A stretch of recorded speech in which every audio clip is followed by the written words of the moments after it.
Ini kan euforia yang berlebihan yang kita tahu semua juga pakar-pakar hukum yang sebelah sana yang selama ini kenceng-kencengnya memprovokasi keadaan tentang ijazah lah, tentang ini, tentang itu gue udah tahu banget dan dia pasti tahu konstruksi hukum dan kerangka hukum. Kalau dia nggak tahu, dia berhenti aja jadi pengacara semua. Dia berhenti jadi praktisi hukum.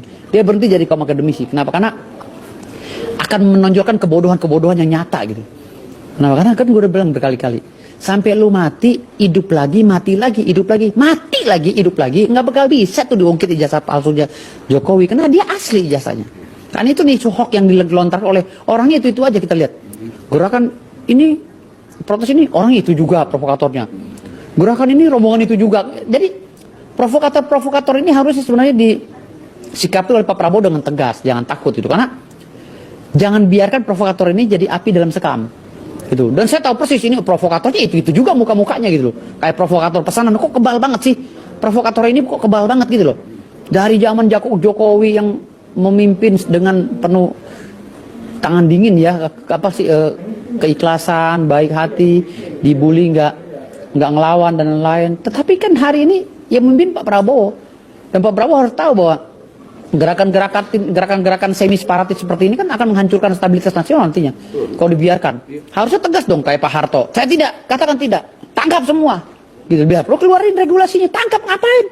Kan kita tahu konstruksi hukum dalam undang-undang pidana dan lain-lainnya bahwa semua yang sudah berkaitan dengan isu ijazah palsu lah, apa yang palsu, kalau sudah masuk ke negara, udah terbit surat contoh katakanlah KPU, berarti negara sudah mengakui gitu loh.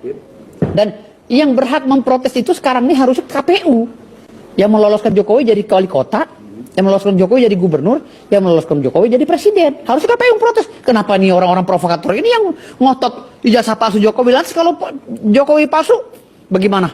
Bisa dipenjara? Nggak bisa juga, bos. Ada undang-undang tentang oportunitas, tentang kewenangan hakim dan jaksa untuk menyampingkan ya perkara pidana yang berkaitan dengan seorang pejabat publik, apalagi presiden. Itu dalam pasal 35C jelas dijelaskan di situ, Undang-Undang 46 kalau nggak salah. Jadi gue ngeliat gerakan-gerakan ini kayaknya orang kumpulan, jadi kumpulan segerombolan orang bodoh gitu loh. Segerombolan orang blow on dia yang memaksakan kehendak gitu kan, yang mengatasnamakan orang-orang kaum akademisi gitu.